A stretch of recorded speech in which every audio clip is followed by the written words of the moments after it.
And we're on. Good morning. It is November 21st. This is the Sunday before Thanksgiving. Unbelievable. It was just hot out. And here we are. I'm going to give a minute here for everyone to see that we're on. I usually try to sneak on Sunday mornings. So this is that awkward portion where I fill with words. Keep talking. Now I'm going to take a drink. Yes, Darth Vader is back. Hope everyone had a great week. I've had a great week. I try to make every week great. It was a busy week. I have a busy week next week before Thanksgiving. Lots of music to make. Lots of videos to make. I put a video out this week that I thought was really important, that I've had to remind myself of, about burnout. So check it out if you haven't seen it. We all get burnt out, no matter what profession we're in. Music, sports, doctors, lawyers, accountants. Man, it happens. It's tough. It's tough. But we persevere. And we get unburned out, and we come back stronger than ever, because we have to, and we do, and we're resilient. But sometimes it takes some methods, some things to do to help get us there. So hopefully you'll watch the video and you'll see some things that will help you, that help me. I see a few people popping on. The artist, Porcaro rules. Okay, cool. I didn't know if my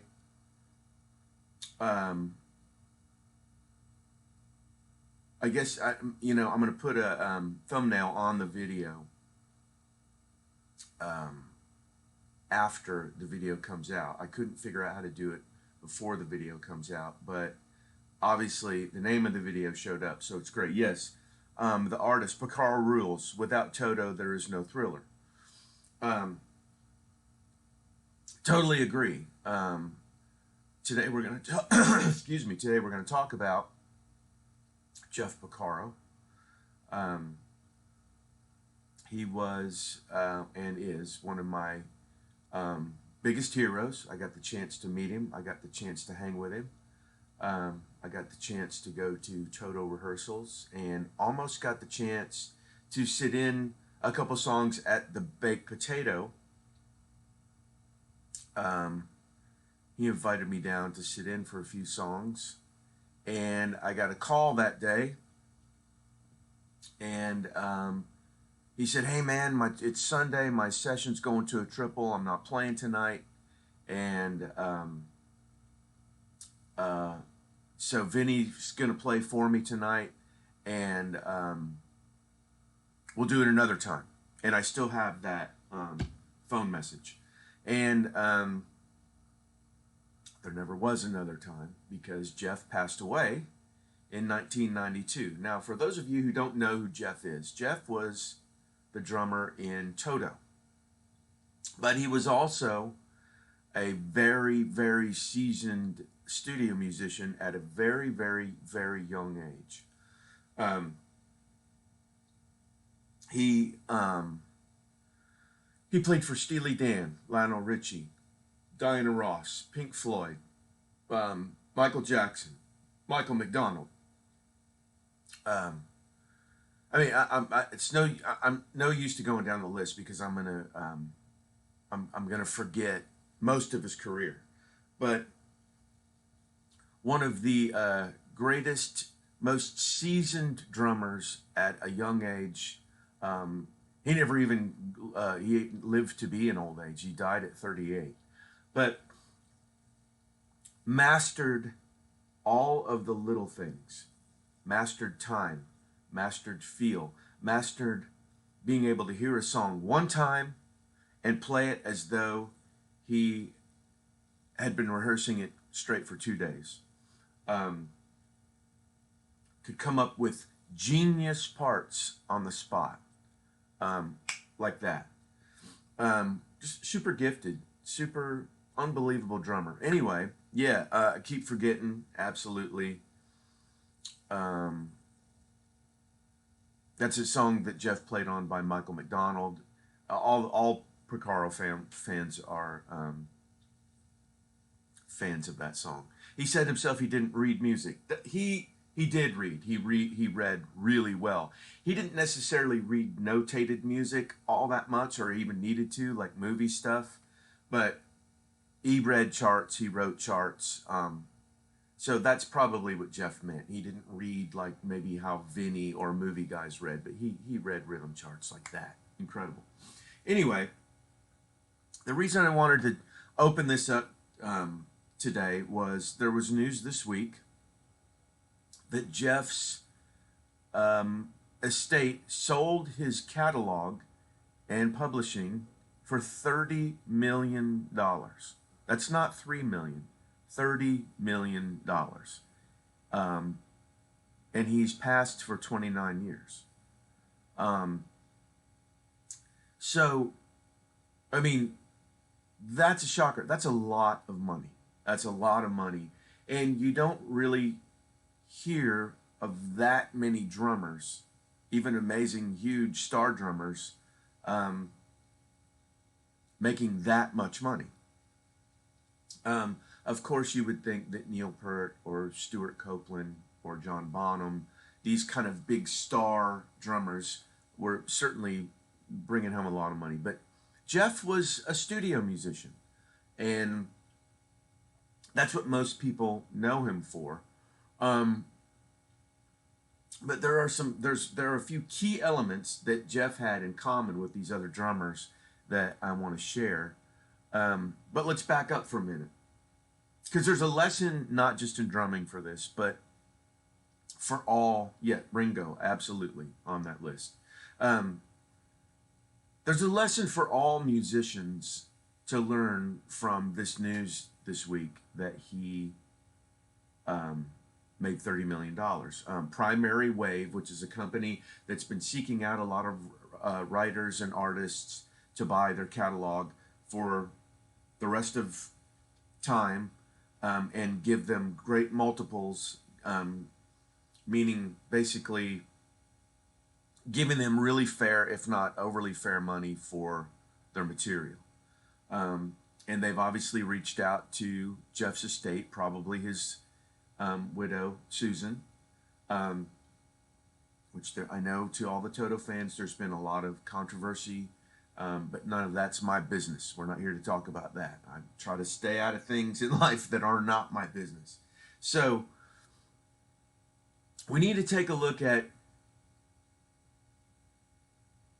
this is the lesson that I kind of want to preach here. And let me back up to the beginning. Jeff mastered the little things: time, feel, could play songs incredibly well after one listen, which tells me that, not only was he naturally gifted, but the practice and the dedication to be that good leads you to play with other musicians that are that good. It's how life works. It's just like sports. I mean, if you're a great wide receiver, you're gonna find some team where you're with a great quarterback. If you're a great point guard, you're gonna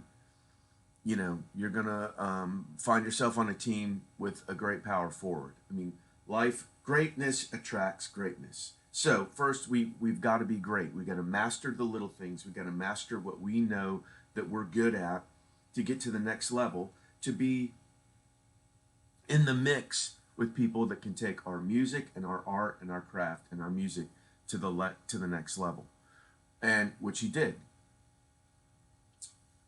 What that does for a drummer is puts you in circles with other people that are great writers.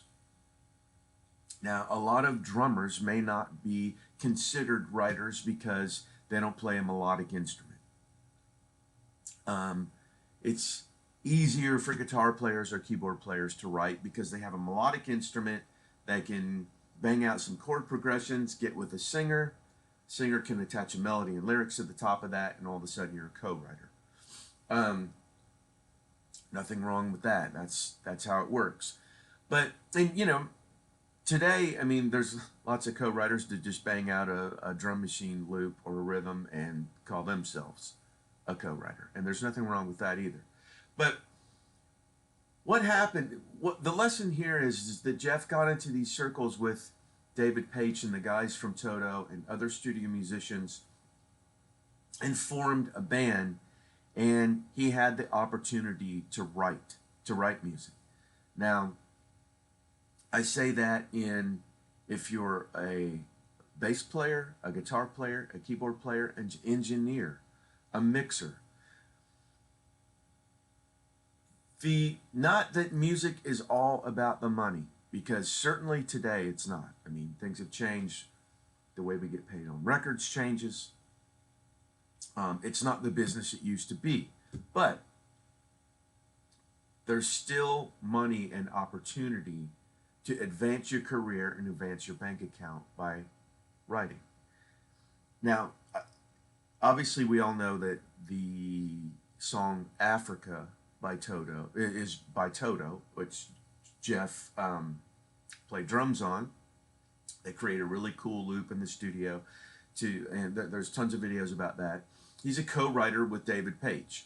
David Paich was the main writer in Toto that also wrote other hits for other people.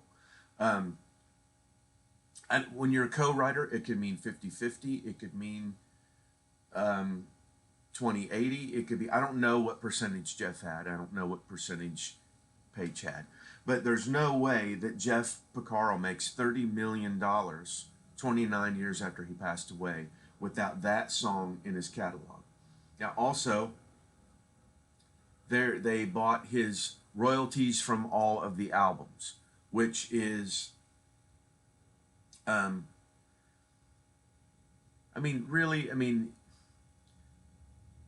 Jeff hadn't had.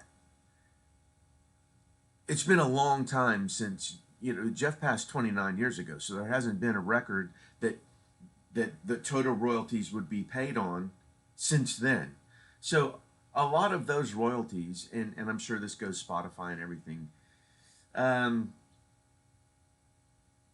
Of course, there would be a revenue stream there, and there would be a revenue stream for other Toto catalog songs and all that. But what we're really talking about here probably is the ability for Primary Wave to capitalize on Jeff's portion of Africa.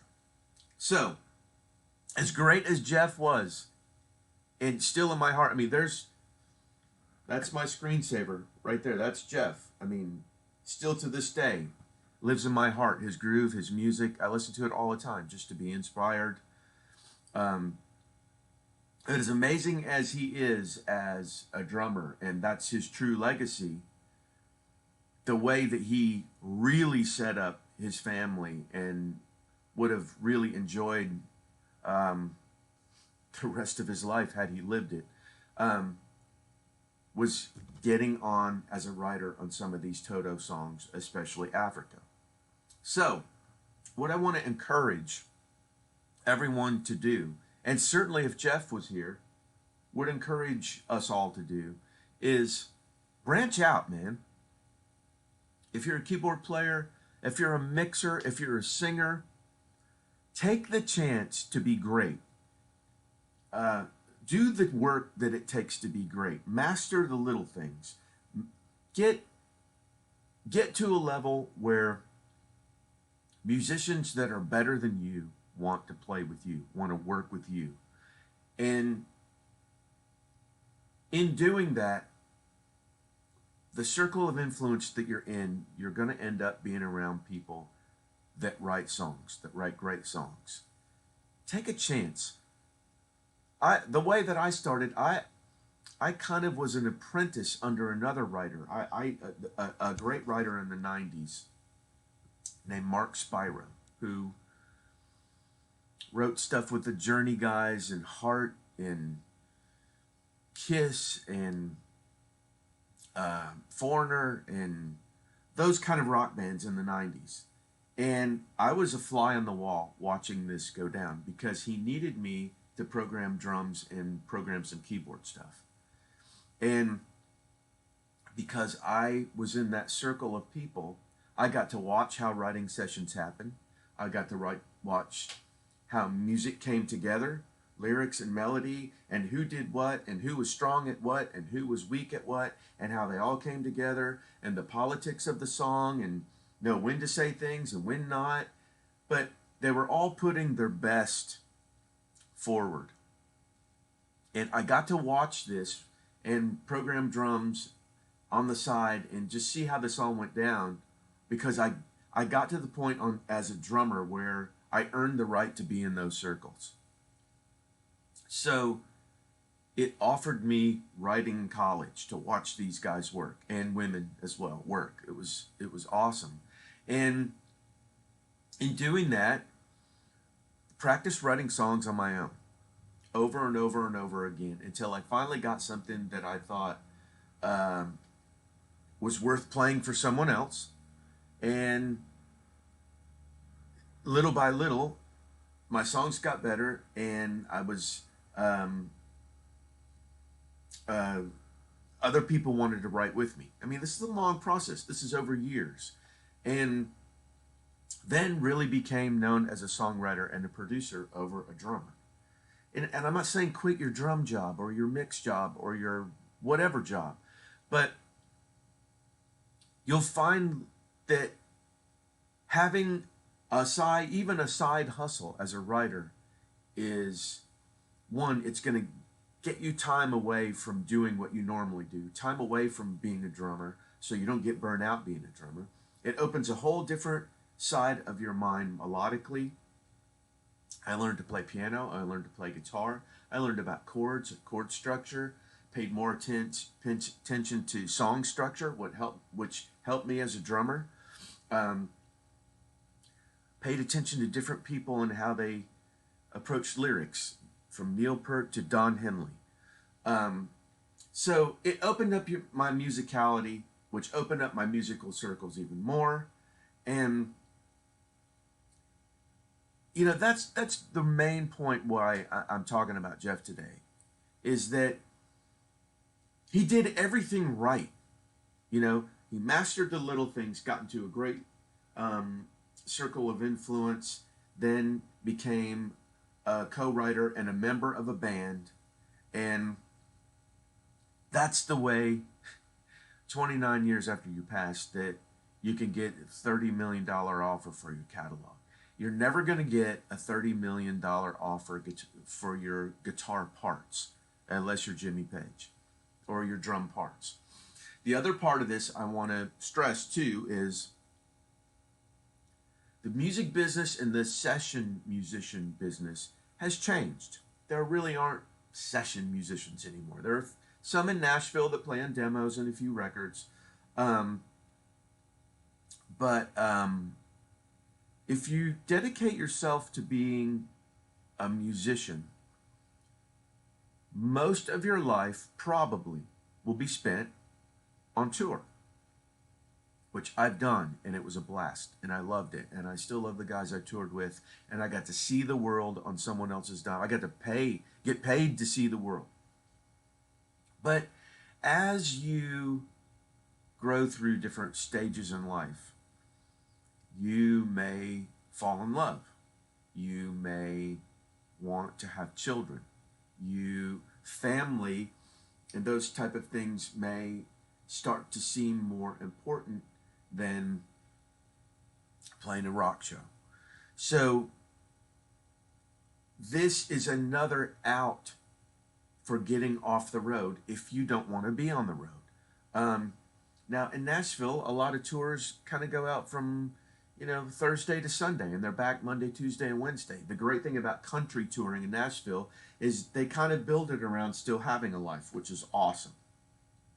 Rock and roll tours, you could be gone for 6 months in a row, or 9, or a year, and all of these things can be stressful in relationships and personal life. So what I'm saying is, having money, mailbox money, come in, royalties from songs, from TV, from movies, from radio, from Spotify, can be really something that adds to your life, that takes some pressure off, that gives you more options later. So, anyway, I'm sorry I've not gotten to the comments at all this week, but it was just so shocking that one of my all-time heroes, popped up on the internet this week for a $30 million payday. So, congrats to you in heaven, Jeff. No one ever deserved it more. So let me, sorry guys, let me start to go through some of the comments here. The Purdy Bonham Rosanna Shuffle, absolutely sweaty. Jeff made no hesitation about saying that his Rosanna Shuffle came from a cross between Bernard Purdy's Shuffle on Home at Last and Babylon's Sister, and John Bonham's Shuffle on Fool in the Rain. He was a huge fan of both, and he said he stole them from that, which I get why he said that. It's a totally different lope, it's a totally different touch, and it had a Bo Diddley thing to it. So I'm going to come out and say that's the Porcaro Shuffle. Yes, he's the drummer in all your favorite songs. Yeah. This sweatshirt just asking for a mustard stain. Yeah, there's probably one on it somewhere. Mushanga, stupidly underrated killer tom groove. Yes, absolutely, Aleska. Mushanga is another song that Jeff played on. I think it was on the album, the 7th one by Toto, and you can also see it. He has a Star Licks or Hot Licks video out that he plays that song in the intro.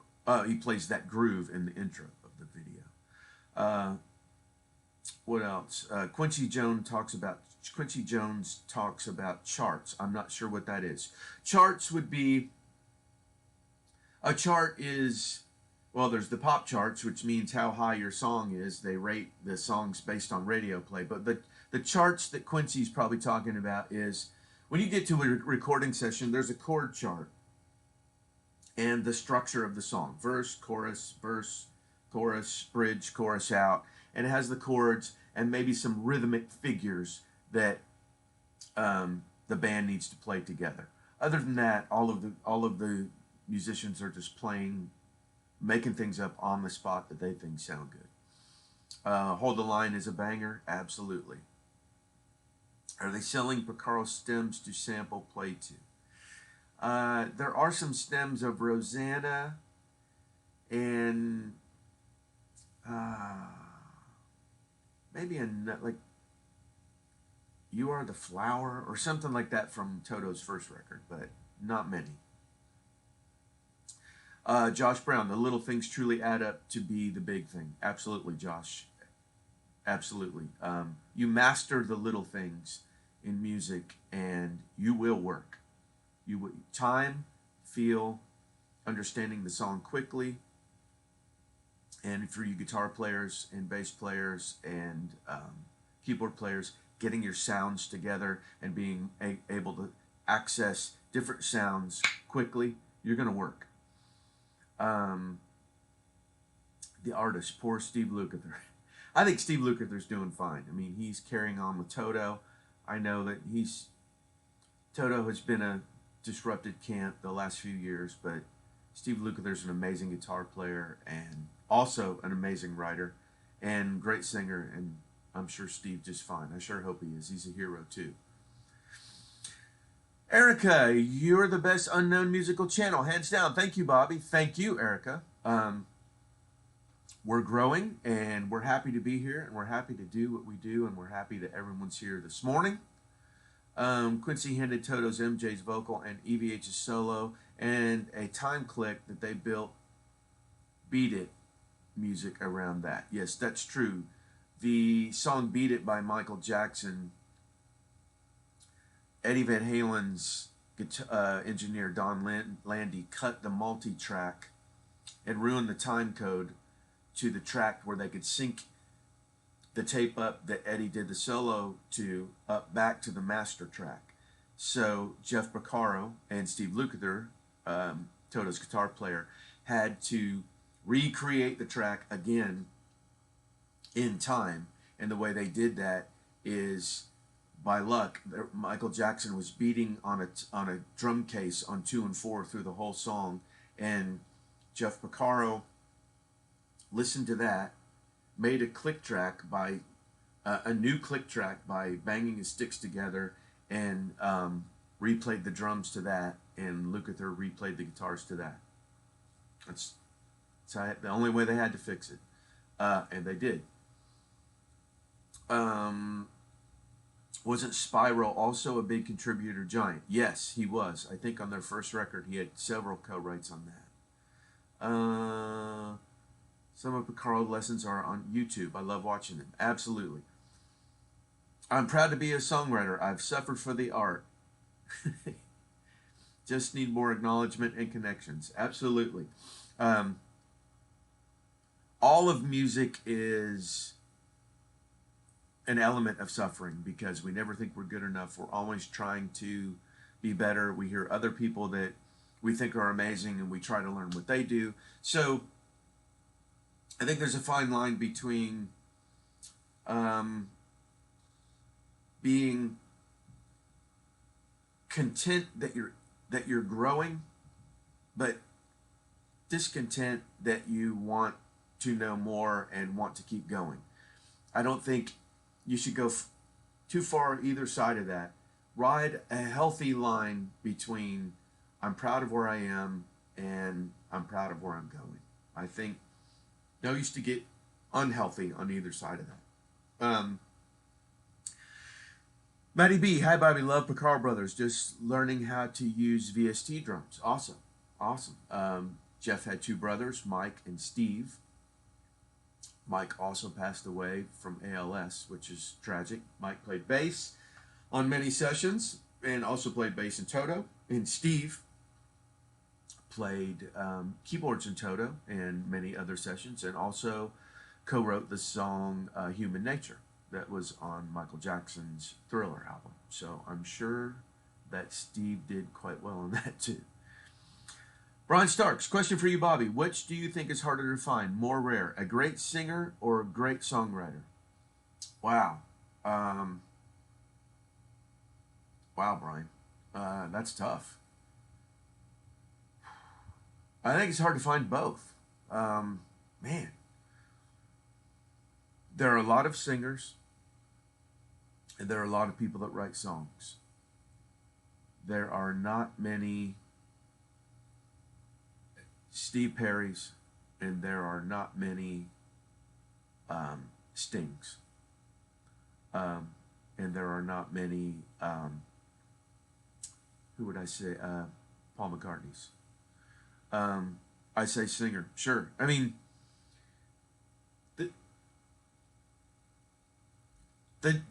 what I judge music by is the music I grew up with. And the music I grew up with was mostly 70s and 80s, which the songwriting and the musicianship and the singing was incredible. As Rick Beato says, Bobby, you and I were informed by the greatest period of popular music ever. I listened to Toto, but I listened to Earth, Wind, and Fire. I listened to AC/DC. I listened to Def Leppard. I listened to the Beatles. I listened to Led Zeppelin. I listened to Chaka Khan. I listened to Journey. I listened to Foreigner. I listened to Boston. I listened to the Police. And the singing and the musicianship and the songwriting on all of it was amazing. It really wasn't... it was all incredible. All of it. The Rolling Stones. I mean, I could... ELO. My God. I could go on and on and on. The Bee Gees. Holy cow. Exactly. So, I have tough standards, man. I mean, these people still to this day are world-class. This is the best of the best of the best that have ever lived. Ever.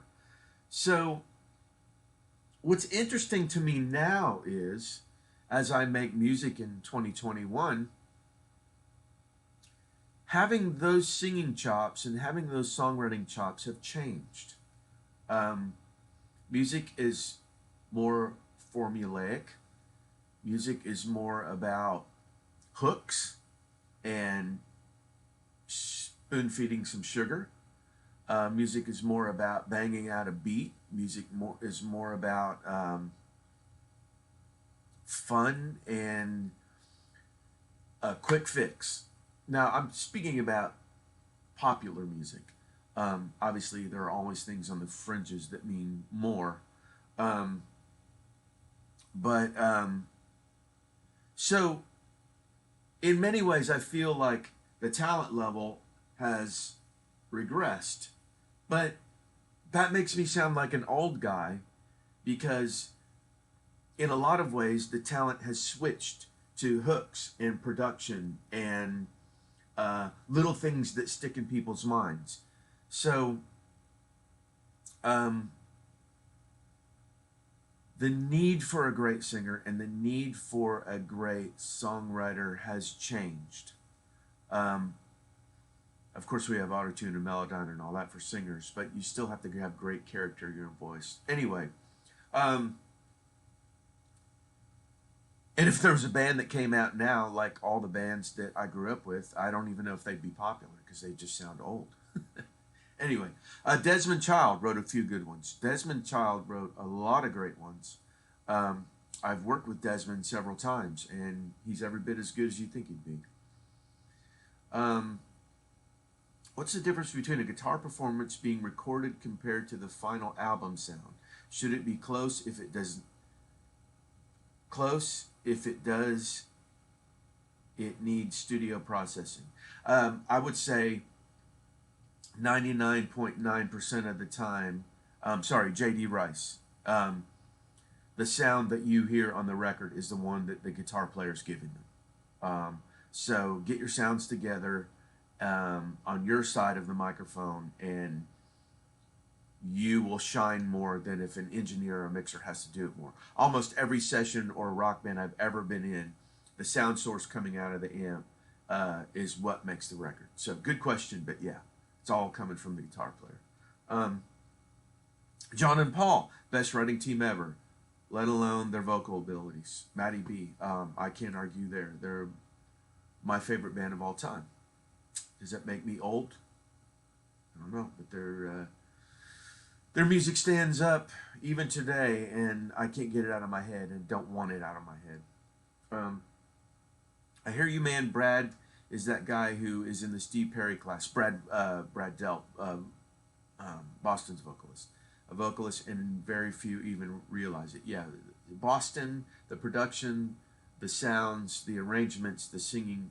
The band Boston is next level. Get their first record or their second one. I think their first record's called Boston. Their second one's called Maybe More Than a Feeling. Unreal. Mickey Thomas from Jefferson Starship, great voice. Absolutely. Bobby Kimball from Toto, great voice. Absolutely. As a producer, what types of songs do you look for? Great question, Rich.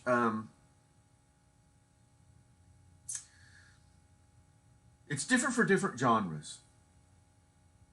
Country music, a little more of a literal lyric and a little more of a story, and a little more of a story that surrounds the hook, which would be the main title of the song. Not as much as it used to be, because country music is turning into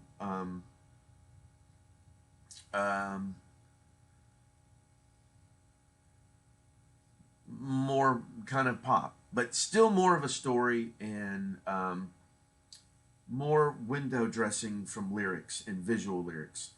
Pop music, man, hooks, great melody,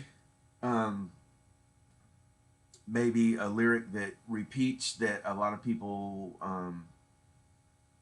can't get out of their mind. A lot more fun, and a lot more great things in pop music seem to come from the genius producers that make the tracks. Nothing wrong with that. Um, Jerry Mackenzie, I think there's tremendous talent these days, but most of it is not on the radio. Agreed. I think there's tremendous talent on the radio. It's just a different kind of talent. Um, um, Different. All music's different, and we we all digest music differently. Sometimes we want to hear old Elton John, and sometimes we want to hear Ariana Grande. And some people only want to hear old Elton John, and some people only want to hear Ariana Grande, and that's all okay. Um, Great music is the music that you think is great.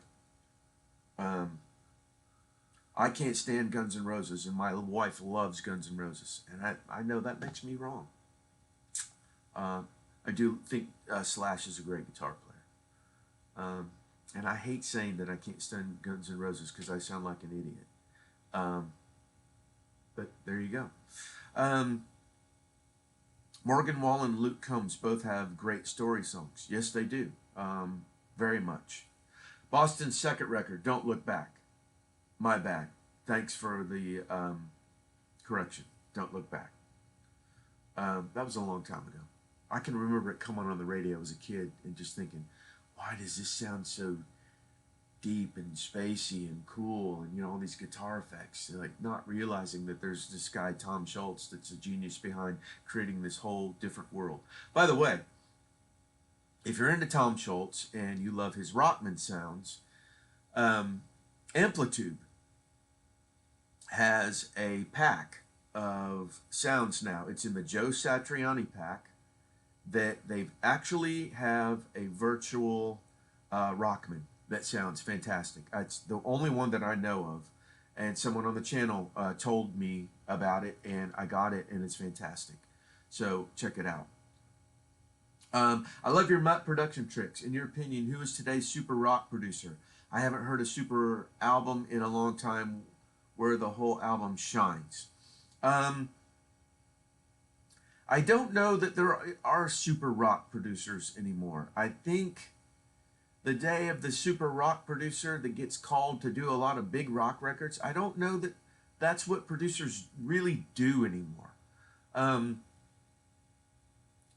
Maybe Max Martin still does, but usually in the rock world, man, I don't even know.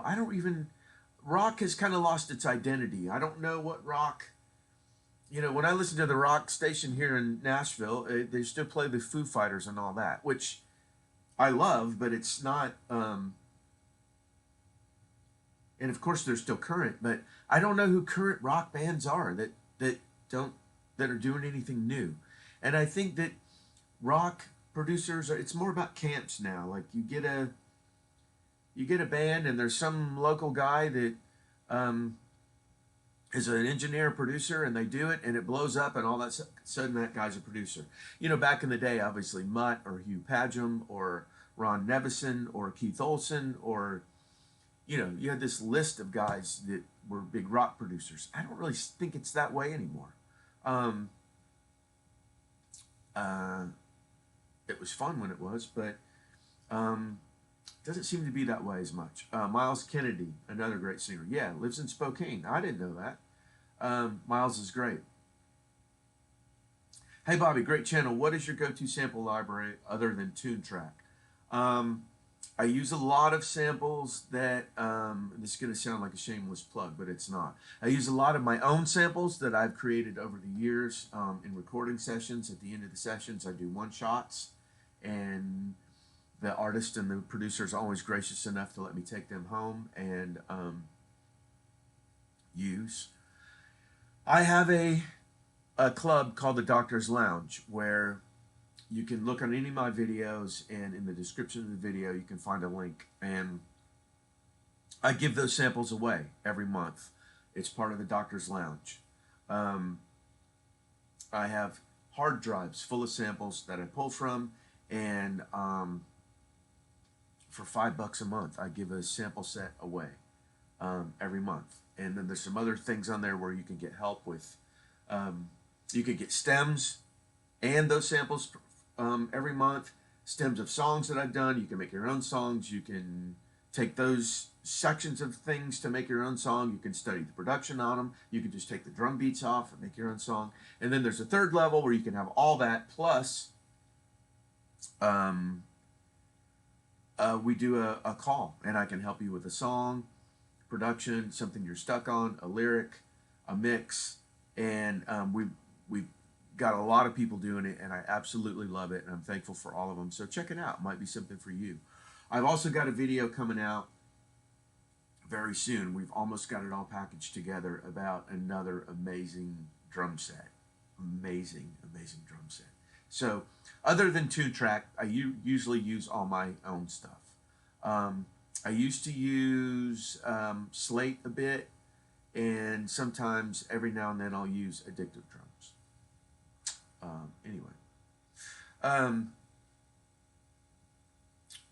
What else we have?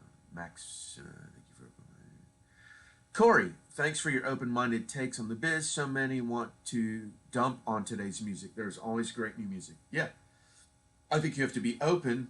This is what I've had to do.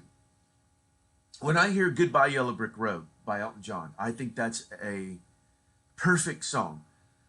When I hear Yesterday by the Beatles, when I hear Don't Bring Me Down by ELO, these are the songs that informed me.